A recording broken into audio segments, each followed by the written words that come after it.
the best rootin' tootin'est well water there ever was here in East Tennessee. We got it. Listen to that shaky, shaky ice well water. Woo, love it. So hey guys, welcome to Appalachia's Homestead. This video is going to be flip-flopped because what happened is, by the way, welcome back to the channel. So what's going to happen is I'm going to talk to you here a little bit this afternoon, and then I'm going to go and add some clips of earlier this morning. So things have gotten reversed, flipped around. So I'm not going to apologize for that because I think that's how some of my videos are going to be over the next week, because I'm so determined to get all of my list of things to get done, hun. We've been put back as far as schedule with tons of rain, and then of course, you know, my Nana was in the hospital. She's home. And by the way, I want to first and foremost say thank you so much. I just went and took her some supper, and I stopped by the P.O. box because it's on the way, okay? And I just went in there real quick to check, and she had, I'm not joking, she had 61 cards. Yeah, 61 cards and 3 packages. She did not know what to think. She wasn't expecting it at all. Even James was like, I think she was just like blown away. Like she just, because I didn't tell her and she didn't watch the video, because, you know, she's focusing on getting better. So she's doing other things right now.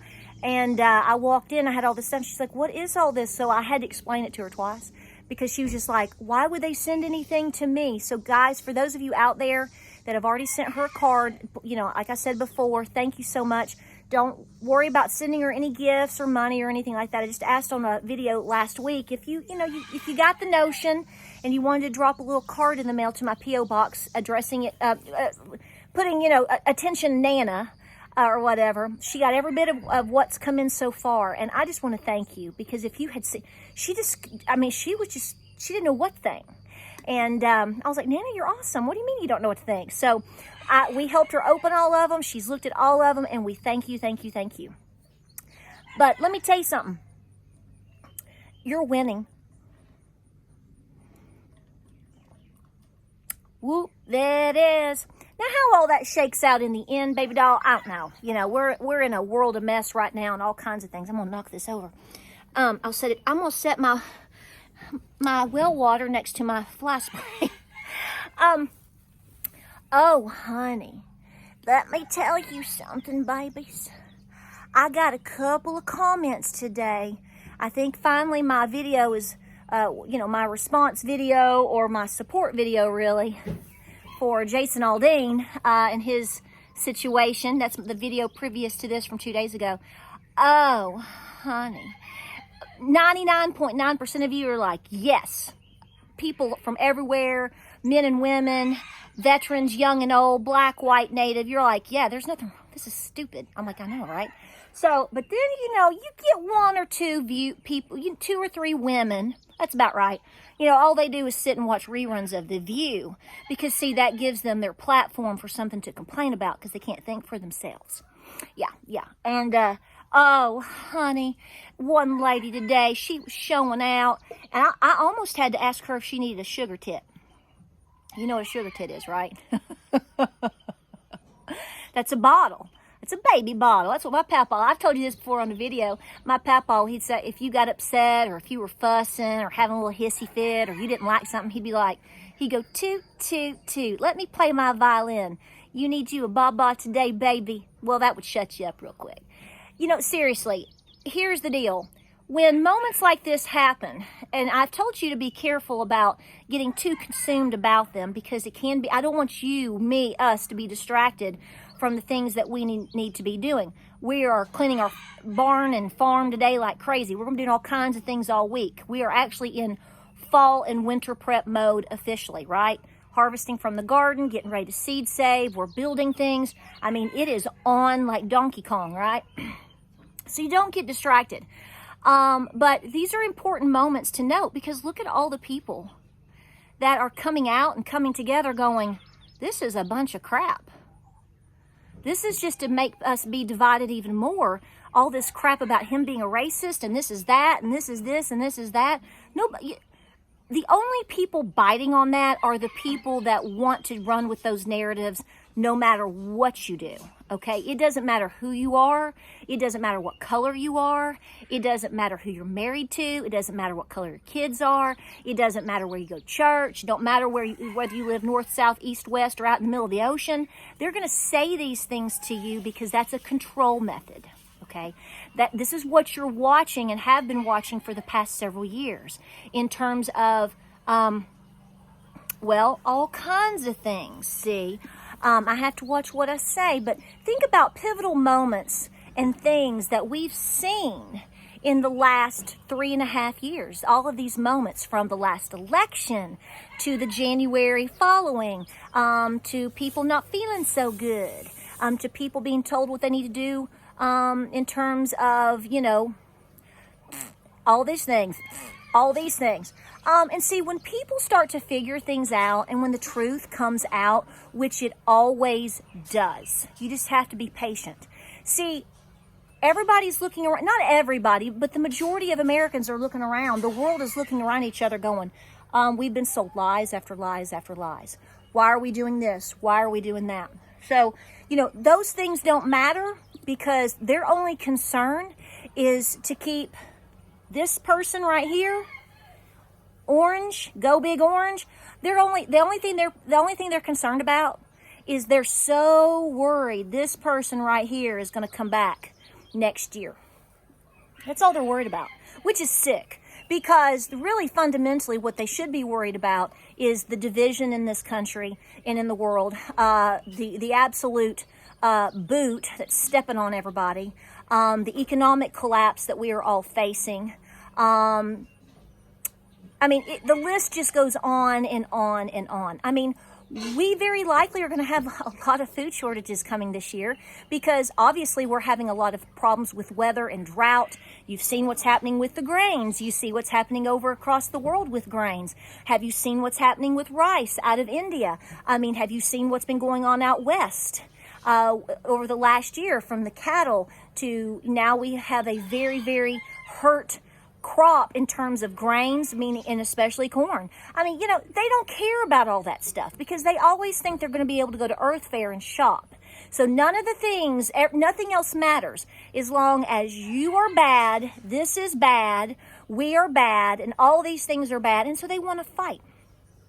They just want to fight. So it really is a mental illness. I really am going to say that, because no one in their right minds would, even if you have different points of views and beliefs, especially on specific topics, that's one thing.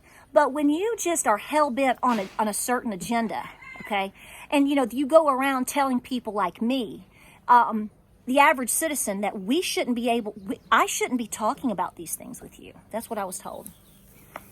That's what I was told. That's right. Little hillbilly girl, you need to just go tend to your cow and not talk about these things. Why?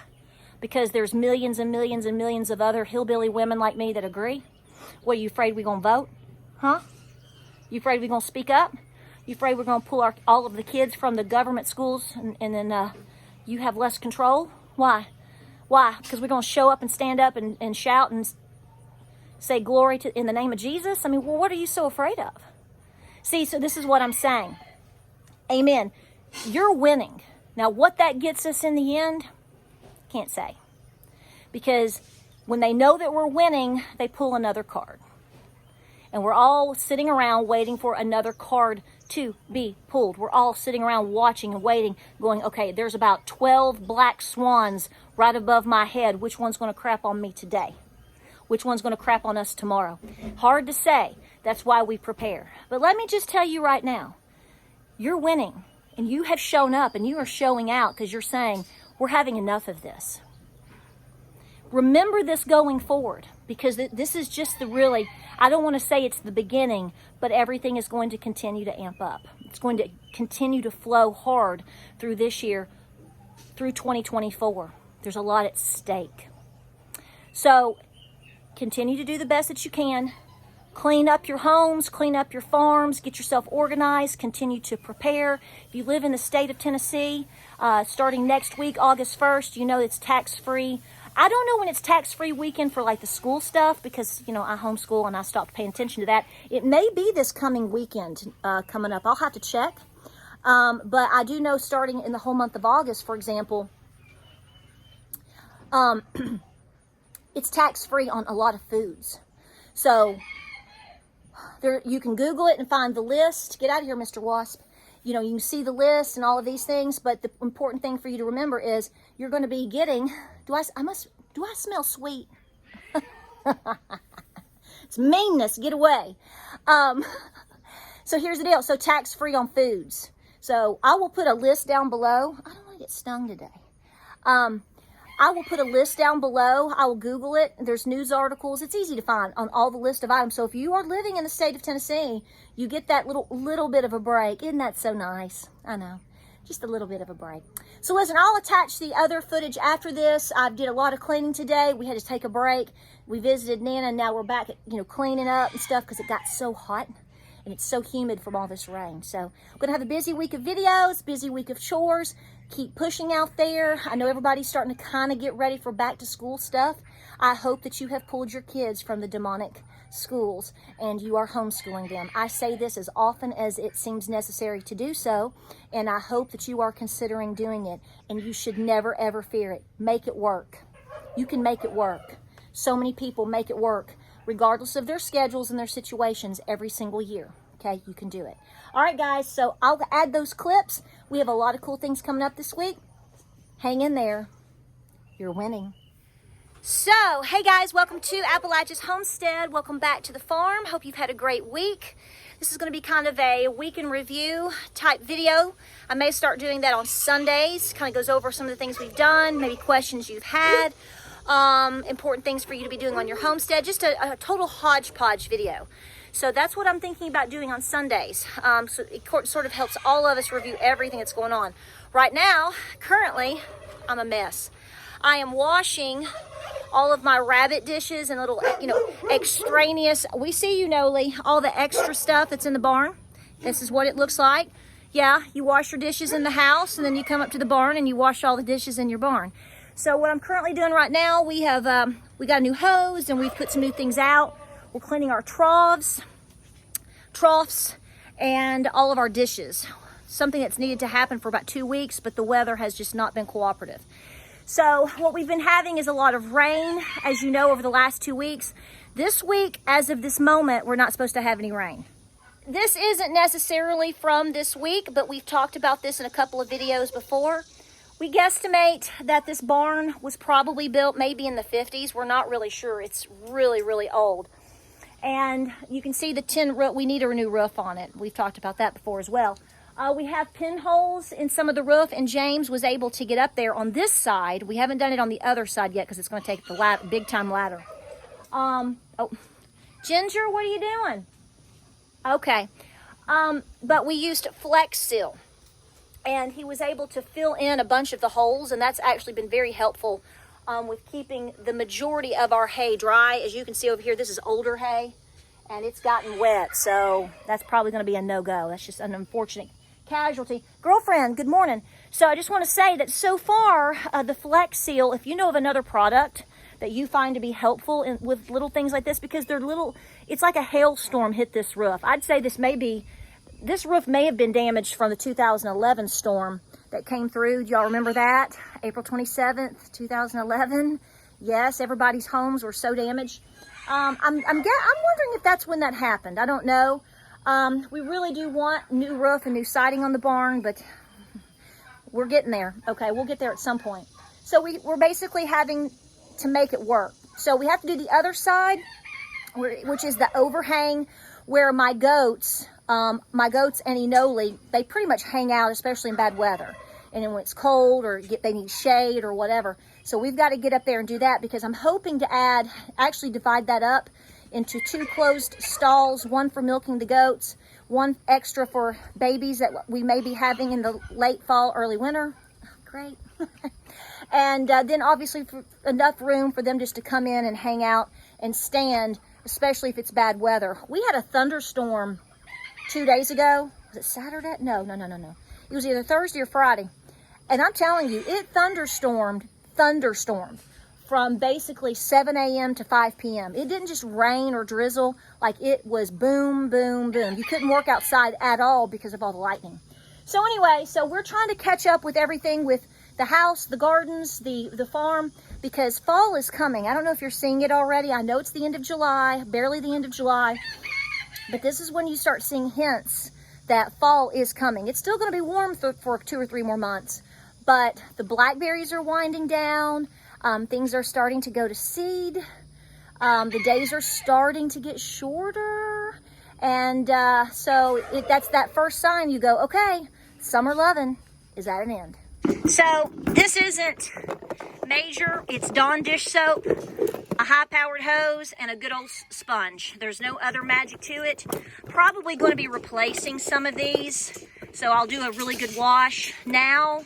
And then I'll probably discard the ones that maybe need to go. This is why I use stainless steel. I like stainless bowls for feeding and watering my rabbits. Yes, you have to make sure you're checking them at least twice a day because sometimes they knock things over. But I don't like I don't mind the feed containers like this that hook, that's fine. But when it comes to water, I prefer to have bowls, little stainless steel bowls, okay? I mean, if you're going to be watering your animals once a day and be gone, or I don't know, maybe the little water bottles and all that work better for you, I get it. But I think they are a pain in the butt. They break, they leak, they freeze, then you're uphill. It's a major uphill battle. I just found over the years, you can see how dirty all these were, had food remnants in it and all that. I just found, if I get some of these just like cereal bowls, you know, and I put them in the corner, overall, they work much, much better. But, so I'm going to have to go through all the stainless ones at this time. Are still in great condition, but obviously these older bowls like this, for different reasons, clearly somebody chewed on that a long time ago. Probably going to end up just putting these aside and replacing them. But, you know, we try to make things work. But just for a heads up, I'm telling you, do what works best for you. It's no skin off my back. But I have found, particularly with rabbits and even with my quail, that little stainless steel bowls overall really are a major time saver. They just last but better, and we prefer them. So James is down here, and we're removing some of the banding. I know you can't, let me do that. He's removing some of the banding on the stanchion so that the cows have more of an opportunity to come in and stand in the shade. And then I've kept my actual stanchion closed for a good, well, now it's been 8 months. Because that's where we had Belle in there. If you remember, I lost a dairy cow back in the late fall, almost into December, and we had to bury her. And because of that, they had to lance her. There's a video on this. We had to lance her udder, because of mastitis. And we ended up with a very aggressive therapy. We ended up losing her anyway, which was very sad for me, which is why we, you know, you got to cherish your family and friends and your critters because you just never know. So what we're trying to do is right now, basically what you're seeing, which I press you to do, okay? Because things happen. We've gotten behind due to weather. We've gotten behind due to, like I told you my last video or so, my Nana was in the hospital. You may get sick. You may get hurt. So this week, especially I'm going to be doing my share in the mornings and afternoons pretty much by myself. And then after James is here and the boys are done with school or whatever they're doing, we're going to be pushing really, really hard. I have a deadline, like I've told you before, of August 15th to get a tremendous amount of work done. And even within that, one of my sons has to have a minor surgery. So we've got to get that taken care of, you know, your wisdom teeth. I know some people keep their wisdom teeth. Some people are against removing your wisdom teeth, whatever. But he's starting to have trouble. And we've had looked at again and had x-rays done, and he only has 2. I was like, how did that happen? That was luck. But they're really starting to cause some trouble. So we want to avoid any future trouble. Some people don't have trouble. I get it. But he has had some trouble. So anyway, so we are pushing really, really hard this week. If you find some time that you can just go, get your preps done, get your farm cleaned up, get things ready for fall, I'm telling you, if you you're in good health right now, you have some free time, I would highly recommend you push on these chores. Gingy, do you want to help me scrub a dub 3 men in a tub on all these dishes? What do you think, girlfriend?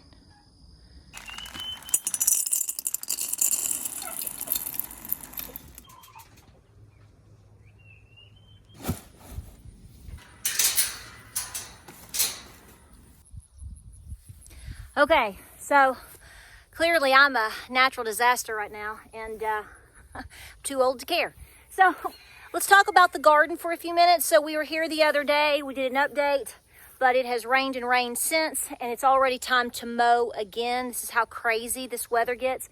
This is what happens is, particularly here, and I know a lot of you guys, especially in the South, you plant your gardens like, you know, into April, May, whatever, depending on where you live.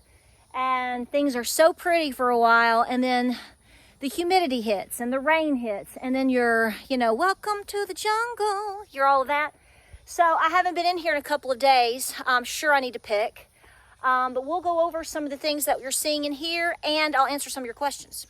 So when I tell you right now that I'm a natural disaster, it's really sincere. Okay, so let's go in here real quick, and you're gonna see morning glory. This stuff takes over. I mean, you can deal with it for so long, and then it's like, right?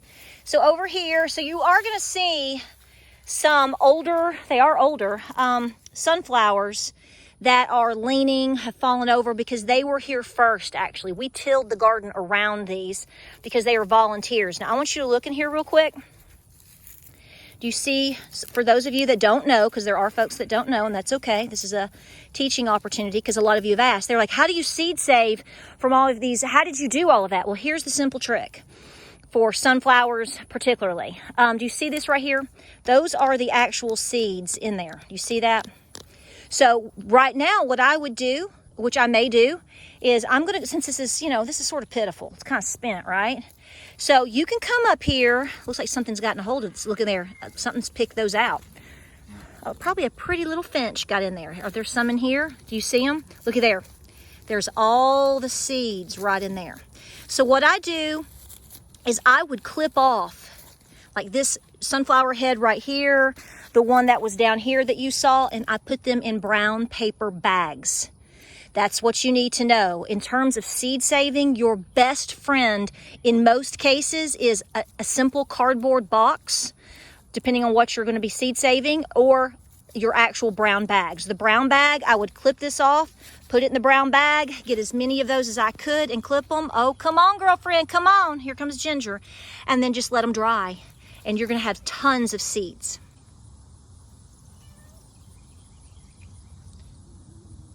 Okay, girl, you got to help me out. Thank you for showing up. This is going to be the same case with zinnias, okay?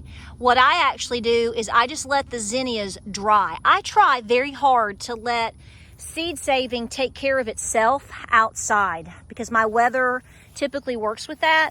So what you'll do is just let these literally dry to a crisp.